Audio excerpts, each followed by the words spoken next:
أعوذ بالله من الشيطان الرجيم. بسم الله الرحمن الرحيم. الحمد لله رب العالمين، والصلاة والسلام على أشرف الأنبياء والمرسلين سيدنا محمد وعلى آله وأصحابه أجمعين، أما بعد. نوينا التعلم والتعليم والنفع والانتفاع والإفادة والاستفادة والحث على التمسك بكتاب الله وسنة رسوله والدعاء إلى الهدى والدلالة على الخير ابتغاء مرضاته وقربه.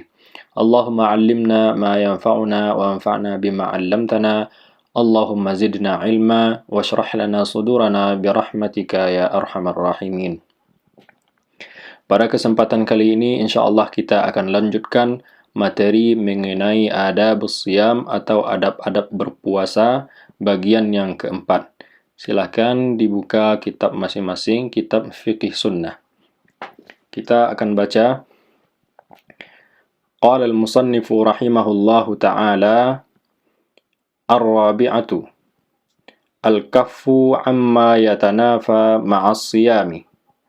Ar-rabi'atu bagian keempat, yaitu al-kaffu, menahan amma yatanafa ma'as siyami, dari segala hal yang dapat membatalkan puasa.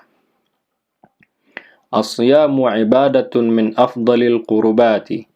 Puasa merupakan salah satu di antara ibadah yang paling afdal yang dapat mendekatkan diri kepada Allah Subhanahu wa ta'ala. Syara'ahu Allah ta'ala liyuhadziban nafsa wa yu'awwidaha al-khaira. Fungsinya puasa itu adalah tahdzibun nafs, yaitu untuk membersihkan atau menyucikan diri, menyucikan jiwa. Wa yu'awwidahal khair, dan supaya membiasakan jiwa tersebut untuk melakukan kebaikan. Fayanbaghi an yatahaffadha as-sha'imu minal a'mali allati tukhaddishu shawmahu. Maka semestinya lah orang yang berpuasa itu menjaga dirinya dari amalan-amalan yang dapat menodai puasanya. Hatta yantafi'a bisiyami, sehingga dia dapat mendapatkan manfaat dari puasa itu. Wa tahsula lahu taqwa allati dzakaraha Allahu fi qaulih, dan dia mencapai derajat takwa sesuai dengan apa yang disampaikan Allah Subhanahu wa taala dalam firman-Nya. Apa bunyinya? A'udzu billahi minasyaitonir rajim. Ya ayyuhalladzina amanu kutiba 'alaikumus shiyamu kama kutiba 'alal ladzina min qablikum la'allakum tattaqun. Wahai sekalian orang-orang yang beriman, diwajibkan atas kamu berpuasa sebagaimana diwajibkan atas umat atau orang-orang terdahulu sebelum kamu agar kamu bertakwa. Nah, jamaah sekalian, ulama juga membagi apa saja yang dapat merusak puasa. Al-a'malul lati tukhaddishu shaum. Yang pertama, ada amalan itu yang mana dia dapat membatalkan pahala puasa, akan tetapi dia tidak membatalkan puasa. Kemudian yang kedua, ada amalan yang dapat membatalkan pahala puasa, sekaligus dapat membatalkan puasa tersebut. Kita lihat yang pertama, amalan yang dapat membatalkan pahala puasa. Di antaranya adalah yang pertama, ghibah. Ghibah atau bergunjing atau membicarakan sesuatu yang tidak disukai oleh orang lain, atau sesuatu yang tidak disukai oleh orang yang kita bicarakan itu. Nah, itu disebut dengan ghibah. Ghibah dapat membatalkan pahala puasa meskipun tidak membatalkan puasa. Kemudian yang kedua, ada namimah atau adu domba. Ya. Adu domba, mengutip atau menyampaikan ucapan dari orang lain. Apa tujuannya? Supaya menimbulkan fitnah. Ini juga dapat membatalkan pahala puasa sekaligus akan tetapi tidak membatalkan puasa. Kemudian yang ketiga, al-kadhibu, berdusta. Nah, al-ikhbaru bighairil waqi', yaitu memberi kabar sesuatu yang tidak sesuai dengan realitasnya.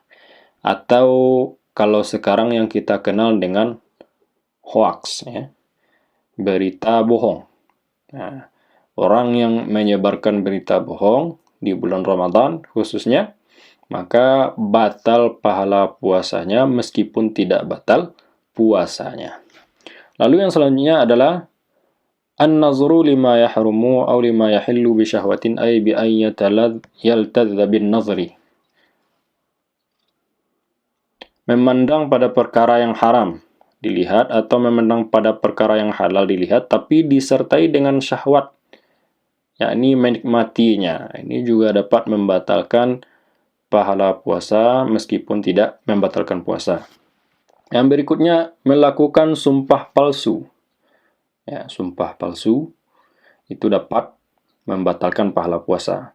Lalu mengatakan kebatilan dan berbicara atau melakukan hal yang buruk. Nah, ini ada hadis yang diriwayatkan Imam Bukhari, "Man lam yada' qaulaz zur wal 'amala bihi falaysa lillahi hajatun fi ay yada'a ta'amahu wa syarabahu."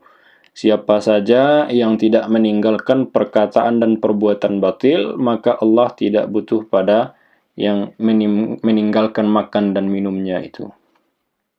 Lalu kemudian ada jenis yang kedua, yaitu amalan yang dapat membatalkan pahala puasa sekaligus membatalkan puasa itu sendiri. Jadi kedua-duanya secara bersamaan batal dia.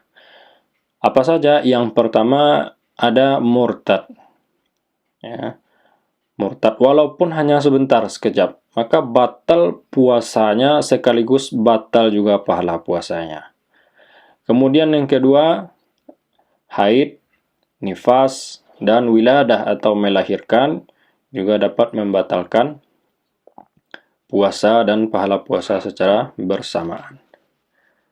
Kemudian al-junun atau gila, walaupun cuma sebentar. Kemudian ada lagi pingsan atau tak sadarkan diri sepanjang hari, atau lama dia pingsannya, ini juga membatalkan puasa.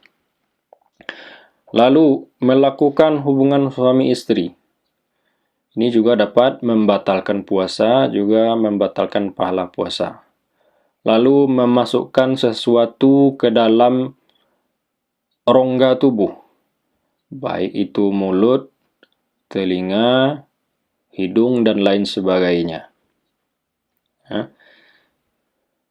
Kemudian mengeluarkan air mani dengan sengaja, ini juga dapat membatalkan puasa sekaligus membatalkan pahala puasa. Lalu muntah dengan sengaja, ini juga dapat membatalkan puasa.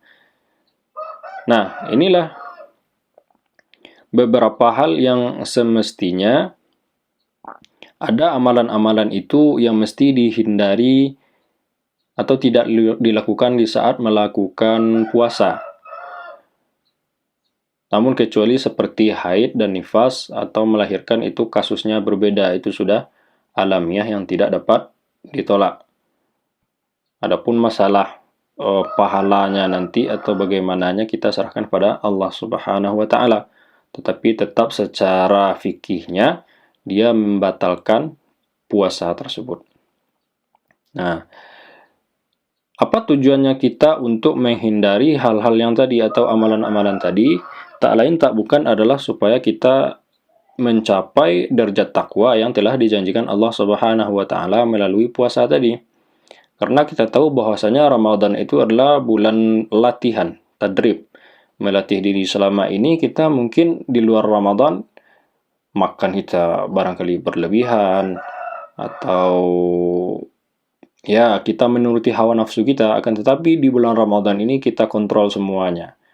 Nah, supaya apa? Supaya kita dapat manfaatnya. Nah, manfaatnya sehingga nanti nilai takwa itulah yang akan kita peroleh di akhir Ramadan sebagai orang-orang yang muttaqin. Nah, apa di antara ciri-cirinya?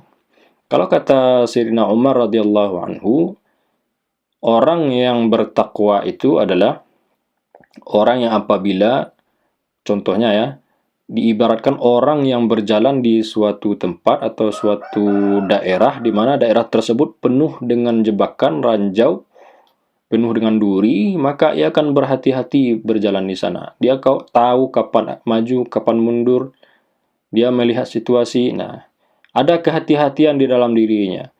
Maka hendaknya setelah Ramadan ini, karena kita telah berlatih berhati-hati selama 1 bulan penuh di bulan Ramadan, diharapkan nanti keluar setelah Ramadan kita juga bersikap berhati-hati di dalam kehidupan kita sehari-hari.